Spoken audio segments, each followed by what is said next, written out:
उसे देखकर शेन कहता है ये तो फेसलेस मॉन्स्टर है। ये जॉइंट पहली बार तब दिखाई देता है जब प्लेयर्स पहली बार इस कल्टीवेशन वर्ल्ड के अंदर आए थे, लेकिन ये अभी क्यों आया है? मेरी टाइमिंग के हिसाब से तो इसे अभी नहीं आना चाहिए था। इसका मतलब ये है सब कुछ जो कि मेरी पिछली लाइफ में हुआ था वो सब कुछ यहाँ पे बदल जाएगा। इसी समय शेन के साथ वाला बंदा यहाँ आता है और इस मॉन्स्टर को देख कहता है ये मॉन्स्टर तो बहुत ज्यादा बड़ा है, ये किस तरह का मॉन्स्टर है? शेन कहता है ये फेसलेस जायंट है, ये नेसेंट सोल स्टेज पर है, ये बहुत ज्यादा ताकतवर है। शेन की इन बातों को सुनकर वो साथ वाला बंदा और भी ज्यादा डर जाता है। वो चिल्लाने लगता है ये तो हमारी तरफ ही आ रहा है, अब हम मरने वाले हैं। अगर इसने इस बैरियर के ऊपर या इसके आसपास में भी कहीं पैर रख दिया तो हम कुचल के मर जाएंगे। शेन उसे चिल्ला के कहने लगता है बिल्कुल शांत रहो, मेरा यकीन मानो, हम बिल्कुल भी मरने वाले नहीं हैं।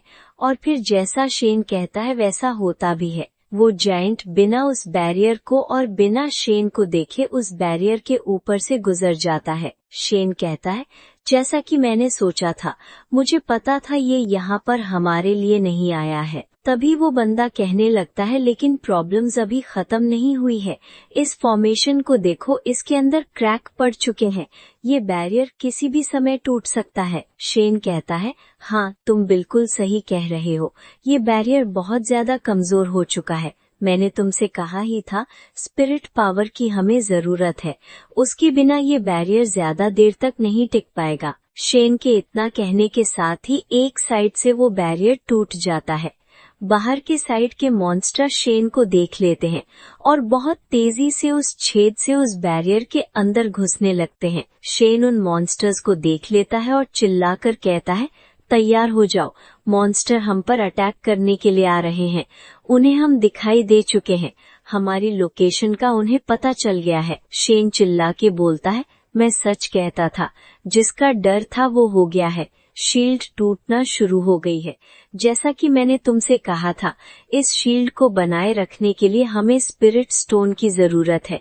जल्दी से जाओ और स्पिरिट स्टोन का यूज करके इस शील्ड को वापस से ताकतवर बनाओ और कोशिश करो इस शील्ड को तुम वापस से फॉर्म कर सको। शेन ये कह ही रहा होता है तभी वो सारे मॉन्स्टर शेन की तरफ भागते हुए आने लगते हैं। शेन तुरंत उनकी तरफ देखता है और अपना एक एरो उनके ऊपर फायर कर देता है। वो सीधे जाकर एक मॉन्स्टर को लगता है और वो मॉन्स्टर तुरंत मर जाता है। ये देखकर शेन कहता है ये काफी ज्यादा अच्छा है, इन मॉन्स्टर्स के ऊपर दूर दूर से अटैक करना काफी ज्यादा आसान है। मेरे पास में 2 नए स्किल्स हैं, इनकी मदद से मैं इन्हें संभाल सकता हूँ। ये कहते हुए शेन अपनी स्किल कॉन्सिक्यूटिव शूटिंग का यूज कर देता है। शेन के उस स्किल को यूज करते ही उन सारे मॉन्स्टर्स के ऊपर लगातार कई सारे तीर गिरने लगते हैं और एक ही झटके में कई सारे मॉन्स्टर मर जाते हैं। तभी शेन को एक स्किल विंडो शो होती है जिसके ऊपर लिखा हुआ है तुम्हारा लेवल अप हो गया है, अब तुम कल्टीवेशन के 2nd लेवल पर पहुंच चुके हो। ये देखकर शेन थोड़ा सा खुश होता है और फिर सोचने लगता है अभी खुश होने का टाइम नहीं है, एक बहुत बड़ी प्रॉब्लम है जो कि कभी भी आ सकती है। वो फेसलेस जायंट हो सकता है दोबारा से हमारे ऊपर अटैक करे। इसी समय शेन के साथ वाला बंदा शेन के पास में आता है और उससे कहता है मैंने शील्ड को वापस से फॉर्म कर दिया है, इसके लिए काफी ज्यादा स्पिरिट स्टोन यूज हुए हैं। मुझे यकीन है ये शील्ड काफी लंबे टाइम तक अब यहाँ पर टिक पाएगी। शेन कहता है मुझे ऐसा नहीं लगता, मुझे लगता है कुछ गड़बड़ है। दूसरा बंदा कहता है क्या गड़बड़ है? वो फेसलेस जायंट यहाँ से जा चुका है, इसके अलावा और भी गड़बड़ हो सकती है। शेन कहता है उससे भी बड़ी दिक्कत एक आने वाली है, फेसलेस जायंट अकेला मॉन्स्टर नहीं है जो कि यहाँ पर अपीयर हुआ होगा, मुझे पूरा यकीन है उसके साथ में कई सारे हाई टियर के मॉन्स्टर सोल्जर भी अपीयर हुए होंगे, वो जल्दी ही हम पर अटैक करने के लिए आएंगे। ये शील्ड फॉर्मेशन जिसकी वजह से हम यहाँ पर अभी तक बचे हुए हैं, ये भी उन मॉन्स्टर के ऊपर काम नहीं करेगा। ये सब कुछ इतना जल्दी हो रहा है कि मुझे ऐसा लग रहा है कुछ बहुत बड़ा है जो कि होने वाला है। इसी के साथ ही थोड़ा टाइम बीतता है, सुबह हो गई है। शेन और उसके साथ वाला बंदा दोनों ही उस बंकर के अंदर एक ऊंचाई पर कहीं बैठे होते हैं और दूर दूर से देख रहे होते हैं। तभी शेन के साथ वाले बंदे को दिखाई देता है बहुत सारी धूल कहीं पे उड़ रही है। उस धूल को देखकर उसको समझ आ जाता है। वो चिल्ला के शेन से कहता है वो मॉन्स्टर सोल्जर आ गए हैं। उन सोल्जर ने एक आयरन का आर्मर पहना हुआ है और साथ ही वो एक बड़े से स्नेक बीस्ट के ऊपर है। उस बंदे के इतना कहने के बाद हम देखते हैं बहुत सारे सोल्जर वहां से गुजर रहे हैं। उनके पास में बहुत सारे स्नेक्स भी हैं। उनमें से किसी का भी ध्यान शेन या फिर उस बंकर के ऊपर नहीं पड़ता। वो बस सीधे वहां से निकल जाते हैं। वो सब के सब सीधे उसी दिशा में जाते हैं जहां पर वो फेसलेस जायंट गया है। उन सभी को जाता देख शेन कहता है मुझे पता था ये ऐसा ही कुछ करेंगे। इनको देख साफ साफ पता पड़ रहा है ये सब के सब बहुत ज्यादा जल्दी में है और ये सब उसी दिशा में गए हैं जिस तरफ वो फेसलेस जायंट गया है। ये कहते ही शेन उस वॉल से नीचे कूद जाता है और फिर आगे कहता है मुझे पूरा यकीन है इनका कोई प्लानिंग है। ये हाई टियर की मॉन्स्टर है। मुझे किसी तरह से पता लगाना होगा ये कहाँ जा रहे हैं। तभी शेन के साथ वाला बंदा ऊपर से देखता है और चिल्लाकर कहता है देखो ऊपर की तरफ कुछ है जो हमारी तरफ आ रहा है। उस बंदे के इतना कहने के साथ ही कोई चीज बहुत तेज से जमीन पर गिरती है। धूल उड़ने लगती है। धूल हटने के बाद में हम देखते हैं ये एक पंछी है जो कि बहुत ज्यादा थका हुआ है। वो पंछी हांफते हुए कहता है मैं बहुत ज्यादा थका हुआ हूँ, शायद मैं वहां तक पहुँच गया हूँ। ये कहते ही वो पंछी एकदम से अपनी आंख खोलता है और अपने सामने शेन को देखता है और उसे देखकर बहुत ज्यादा डर जाता है। वो चिल्लाने लगता है ये तो इंसान है। ये कहने के बाद में वो अपनी पूरी स्पीड से उड़ते हुए जाने लगता है और फिर दोबारा चिल्लाता है ये तो इंसान है, यहाँ पर बहुत ज्यादा खतरा है, मुझे किसी भी तरह से यहाँ से निकलना होगा। तभी शेन उस पंछी के पीछे लग जाता है और फिर चिल्लाकर कहता है ये पंछी बिल्कुल भी नॉर्मल नहीं है, ये बहुत ज्यादा इंटेलिजेंट है, हम बिल्कुल भी इसे इस जगह से भागने नहीं दे सकते हैं। ये कहते ही शेन भागते हुए अपनी बो के ऊपर अपना एक एरो लगाता है और फिर उसे जोर से उस पंछी की तरफ फायर कर देता है। एरो सीधे जाकर उस बर्ड के पेट पर लगता है और फिर वो पक्षी एक पेड़ में जाकर लग जाता है। इसी के साथ शेन को कुछ सोल पावर मिल जाती है। शेन भागते हुए उस पक्षी के पास आता है। उस पक्षी के गले में एक लॉकेट होता है। शेन उस लॉकेट को तोड़ लेता है और फिर कहता है ये क्या है। तभी शेन उस क्रिस्टल को थोड़ा ध्यान से देखता है। ये एक सीक्रेट लेटर है जिसके ऊपर लिखा हुआ है ब्लड डीमन आर्मी अपने फुल फोर्स से उनके ऊपर अटैक करो और उन्हें खत्म कर दो। ये पढ़कर शेन सोचने लगता है यानी कि इसका मतलब ये तो साफ है ये पंछी एक मैसेंजर है जिसे किसी ब्लड डीमन आर्मी को मैसेज देने के लिए भेजा था। इस मैसेज के अंदर लिखा हुआ है कोई वार स्टार्ट होने वाली है, लेकिन मुझे बिल्कुल भी याद नहीं आ रहा है कि इस टाइम पर कल्टीवेशन वर्ल्ड और हमारे वर्ल्ड के अंदर किसी भी तरह की कोई लड़ाई हुई थी। इस टाइम पर सब कुछ बिल्कुल नॉर्मल चल रहा था। कहीं ऐसा तो नहीं इनकी लड़ाई अभी से शुरू हो गई थी और हमारे लिए ये बाद में शुरू हुई थी, या फिर शायद ऐसा भी हो सकता है ये हमारे किसी इम्पोर्टेंट लीडर को मारने के लिए जा रहे हों ताकि बाद में जब असली फाइट हो तो उस फाइट के अंदर ये पहले से ही 2-3 कदम आगे हों। यानी कि मुझे याद करने की कोशिश करनी होगी किसी की मौत के बारे में जो कि मॉन्स्टर के हाथों मारा गया हो लेकिन मॉन्स्टर पकड़ में ना आए हों। फिर शेन अपने साथी बंदे से पूछता है आज की डेट क्या है। वो बंदा कहता है आज 7 जून है। तुम क्यों पूछ रहे हो? शेन सोचने लगता है हाँ मुझे याद आया, इस टाइम पर अर्थ के सबसे बड़े सेक्ट जिसका नाम सीक्रेट सेक्ट है उसकी लीडर गोंग सुन जुई की डेथ हुई थी। मुझे याद है मेरी पिछली लाइफ में मास्टर गोंग की डेथ बहुत ज्यादा रहस्यमयी हुई थी। किसी को भी कुछ समझ में नहीं आया था। वो उस टाइम पर इतने ज्यादा ताकतवर थे कि हमारे पूरे वर्ल्ड के अंदर कोई भी नहीं था जो कि उन्हें मार सके। अपोकलिप्स के टाइम पे अगर वो जिंदा होते तो पूरा रुख ही बदल सकते थे। वो चाहते तो उस टाइम पर उन सारे मॉन्स्टर को मार सकते थे, इसलिए मॉन्स्टर्स ने पहले ही उन पर अटैक करके उन्हें मारा होगा।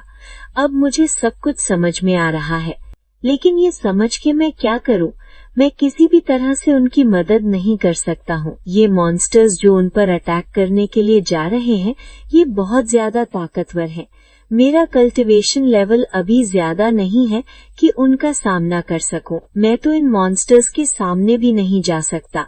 अगर उन्होंने मुझे देख भी लिया तो देख के ही मार देंगे, लेकिन फिर भी मुझे कुछ तो करना ही होगा। अब ये केवल अपोकलिप्स के नहीं है, सब कुछ बदलने वाला है। तभी शेन को एक बहुत लाइट के साथ में एक स्क्रीन विंडो शो होती है, जिसके ऊपर लिखा है, तुम्हें इस कल्टीवेशन वर्ल्ड के अंदर 24 घंटे हो चुके हैं। अब तुम्हें यहाँ से जाना होगा। जो भी इक्विपमेंट तुम्हें यहाँ पर मिले हैं, वो सब के सब तुम्हारी इन्वेंट्री में जोड़ दिए गए हैं। अब जल्दी से यहाँ से चले जाओ। उस सिस्टम विंडो के इतना कहने के साथ ही शेन की बॉडी पिक्सल बनके वहाँ से गायब होने लगती है। शेन कहता है कि ये सब क्या हो रहा है? क्या मैं वापस से अपने असली वर्ल्ड में जा रहा हूँ? इसी के साथ ही शेन वहाँ से गायब हो जाता है और फिर हमें एक असली वर्ल्ड का सीन दिखाते हैं। ये है ओरिजिनल अर्थ, जहाँ पर बहुत सारी बिल्डिंग्स हैं। आसमान में बहुत सारे प्लेन्स उड़ रहे हैं। एक जगह पर काफी सारी भीड़ है। उस भीड़ के बीच में हल्की सी लाइट दिखाई दे रही है। उसी लाइट के अंदर से अचानक से शेन वहाँ पे आया है। कोई भी शेन पर बिल्कुल भी ध्यान नहीं देता, सबकी सब अपनी बातों में लगे रहते हैं। शेन इधर उधर देखता है और फिर कहता है, ये तो मेरा हाई स्कूल है और ये है अर्थ उस टाइम की है जब यहाँ पर डिस्ट्रक्शन शुरू नहीं हुआ था। तभी शेन को पीछे की साइड से एक आवाज आती है, शेन। और शेन तो सुनते ही हैरान हो जाता है। वो पीछे की तरफ मुड़ के देखता है, पीछे एक लड़की होती है। इस लड़की का नाम इस सीरीज के अंदर सू बताया गया है। सू शेन से कहती है, जैंग ने मुझे बताया तुम मुझसे कुछ बात करना चाहते हो, तो मैं बात करने आई हूँ। इसी समय वहाँ पर एक लड़का होता है जिसका नाम जैंग है। जैंग शेन का एक काफी अच्छा दोस्त है। जैंग वहाँ पर आके हंसते हुए सू से कहता है, हाँ सू, बिल्कुल, इसको तुमसे बहुत जरूरी बात करनी थी। इस टाइम पर शेन को कुछ समझ में नहीं आ रहा होता है, लेकिन शेन के अलावा आसपास में जितने भी लोग खड़े होते उन सभी को पता है कि शेन ने क्या बात करने के लिए इस लड़की को यहाँ पर बुलाया है। उनमें से एक कहता है, तुम जानती हो, ये लड़का शेन आज इस लड़की सू को प्रपोज करने वाला है। दूसरी लड़की कहती है, नहीं, मुझे ऐसा नहीं लगता, इसको देख के नहीं लग रहा ये ऐसा कुछ करने वाला है। फिर हम शेन को देखते हैं। शेन इस टाइम पर बिल्कुल भी किसी को प्रपोज करने के मूड में नहीं होता। वो बहुत ज्यादा गुस्से में होता है और लगातार जैंग को घूर रहा होता है। शेन सोचता है, मुझे याद है मेरी पिछली लाइफ में ये मेरा बहुत अच्छा दोस्त था, कम से कम मुझे तो ऐसा ही लगता था, लेकिन ये पूरे तरह से मेरी गलतफहमी थी। पिछली लाइफ में इसने मुझे एक अजीब सा पॉइजन दे दिया था, जिससे मैं बहुत ज्यादा नशे में आ गया था। उस पॉइजन को देने के बाद भी जैंग ही था जो मुझे संभाल सकता था, लेकिन इसने मुझे जबरदस्ती सू से बात करने के लिए कहा और सू के सामने मैंने कुछ बहुत सारी गलत हरकत कर दी और रिजल्ट के रूप में मेरे गाल पे एक बहुत तेज थपड़ा आगे पड़ गया और सू ने हमेशा हमेशा के लिए मेरे से दोस्ती तोड़ दी। सब जगह मेरा इम्प्रेशन पूरी तरह ऐसी खराब हो गया, लेकिन अब मेरे पास मौका है, मैं इसे ठीक कर सकता हूँ। इस बार मुझे पहले से ही पता है ये क्या करने वाला है, तो इस बार सब कुछ बदल जाएगा मेरी इस लाइफ के अंदर। मैं उन गलतियों को बिल्कुल भी रिपीट करने वाला नहीं हूँ। तभी जैंग वापस से शेन की हिम्मत बनाने लगता है। वो उसे कहता है, शेन, कह दो जो कहने के लिए तुमने सू को यहाँ पर बुलाया है। इसी समय पास खड़े सारे लोग भी शेन की हिम्मत बढ़ाने लगते हैं। वो सभी शेन से कहने लगते हैं, हाँ शेन, कह दो जो तुम कहना चाहते हो। फिर शेन सू से कहता है, सू, मैं तुमसे कहना चाहता था कि क्या तुम मेरे घर पर आ सकती हो? मैंने कुछ खाना बनाने की रेसिपी सीखी है, वो मैं तुम्हें खिलाना चाहता हूँ। ये सुनकर जितनी भीड़ खड़ी होती उन सभी का मुंह खोला रह जाता है। वो सभी कहने लगते हैं, ये क्या कह रहा है, इसने तो सारा मूड खराब कर दिया। सू भी शेन से कहती है, शेन, बस इतना ही कहना है? शेन कहता है, हाँ, मुझे तो बस इतना ही कहना था। तभी जैंग सू से कहने लगता है, नहीं सू, केवल इतना ही नहीं है, ये तुम्हें अभी प्रपोज करने वाला था। शेन जैंग की तरफ देखता है और उसे कहता है, नहीं जैंग, ऐसा कुछ भी नहीं है, मैं भी ऐसा कुछ भी नहीं करना चाहता। शेन की बातें सुनकर जैंग सोचने लगता है, ऐसे तो मेरा सारा प्लान खराब हो जाएगा, लगता है अब प्लान बी को एग्जीक्यूट करना होगा। ये सोचते हुए जैंग के मुंह पर एक वियर्ड स्माइल आती है। जैंग शेन से कहता है, शेन, मुझे पता है तुम इस टाइम पर बहुत ज्यादा नर्वस हो, मैं तुम्हें सपोर्ट करता हूँ। ये कहते ही जैंग शेन की तरफ अपना हाथ उठाने लगता है। इस टाइम पर जैंग के हाथ में एक अंगूठी होती है। शेन तुरंत जैंग के हाथों पकड़ लेता है और फिर लगातार उस अंगूठी को देखने लगता है। जैंग कहता है, शेन, ये तुम क्या कर रहे हो, इसका क्या मतलब है? शेन कहता है, मेरी लाइन तुम क्यों बोल रहे हो, ये क्वेश्चन तो मुझे पूछना चाहिए। ये कहते शेन अपने हाथ जोर से घुमाता है और जैंग को नीचे की तरफ गिरा देता है। इसके बाद शेन जैंग के हाथ में से उसकी वो अंगूठी बाहर निकाल लेता है और फिर से पूछता है, ये अंगूठी कैसी है? जैंग कहता है, तुम इस अंगूठी के बारे में क्यों पूछ रहे हो, ये अंगूठी बिल्कुल नॉर्मल सी है, तुम्हें कोई गलतफहमी हुई है।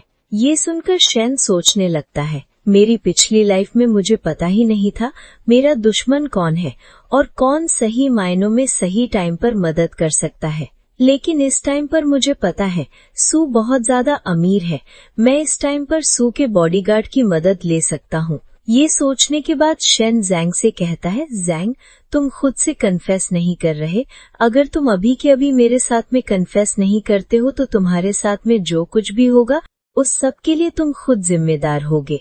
ये कहने के बाद शेन एक नाम लेता है, सू यी। शेन के इतना कहते ही दो बंदे आकर सू के सामने खड़े हो जाते हैं। ये दोनों के दोनों सू के बॉडीगार्ड हैं। एक का नाम ली है और दूसरी ये लेडी बॉडीगार्ड जिसका नाम सू यी है। मिस ये शेन से पूछती है, शेन, तुमने मुझे यहाँ पे क्यों बुलाया है?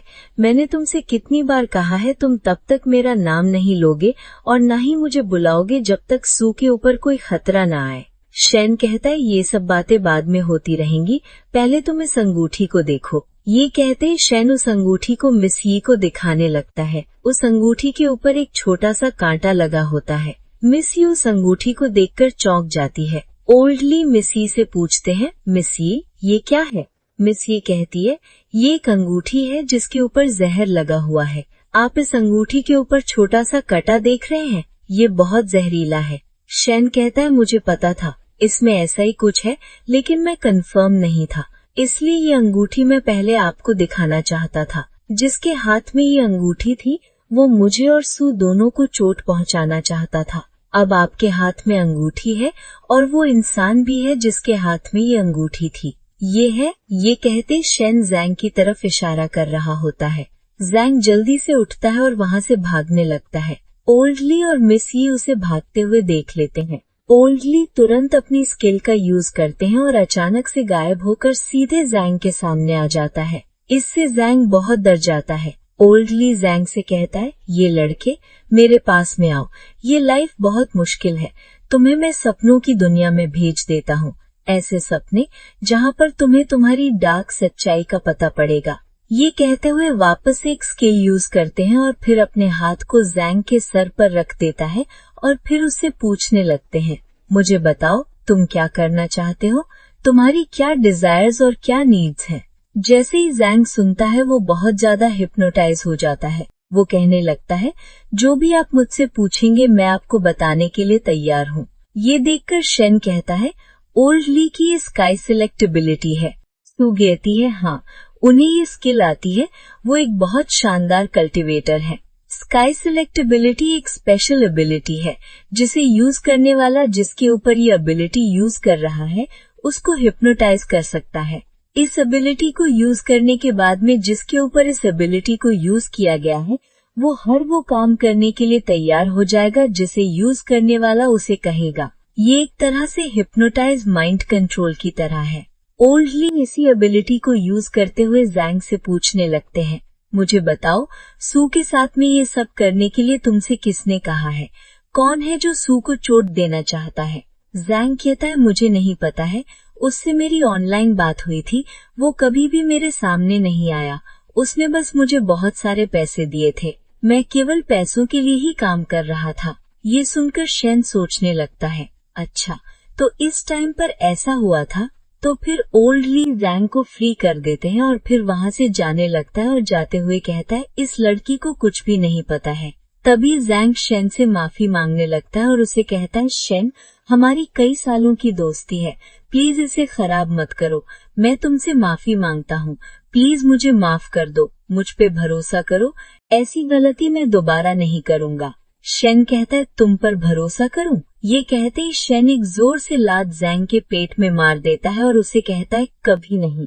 ये लात पड़ते ही जैंग उछल के काफी दूर तक आ जाता है। फिर शेन मिस यी से कहता है, मिस यी इस मामले को बिल्कुल वैसे खत्म मत करना, तुम्हें पता लगाना होगा इस सब के पीछे कौन है और कौन है जो सू को इस तरह से चोट देना चाहता है। मिस यी कहती है, तुम मत बताओ कि मुझे क्या करना है, ये सब मैं वैसे भी करने वाली हूँ, इसलिए मुझे मेरा काम सिखाने की कोशिश मत करो। तभी सू शेन को थैंक यू करने लगती है। उसे कहती है, शेन तुम्हारा शुक्रिया, तुमने यहाँ पे जो कुछ भी होने वाला था उसे रोक दिया।